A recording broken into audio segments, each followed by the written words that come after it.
सुरुमा पानी बसाएको पानीमा रङ लगाएर यतिको गाढा हुनुपर्छ। पानीमा रङ लगाएको मजाले चलाउने, मजाले रङ चाहिँ पानीमा लागिसकोस्।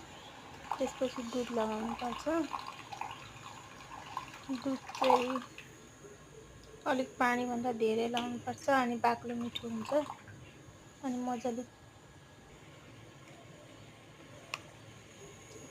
चलाउँदै जाने, अनि ब्ल्याक पेपर हाल्ने भनेको मरिचको धुलो चलाउँदै जाने, अनि चिनी लगाउने, सुगर आफ्नो कति कति गुलियो खान्छ त्यो अनुसार। त्यसपछि अदुवा कुटेर लगाइदिने थोरै, मजाले चलाउँदै जाने, अनि पाको चिया खानको लागि रेडी भयो। चिया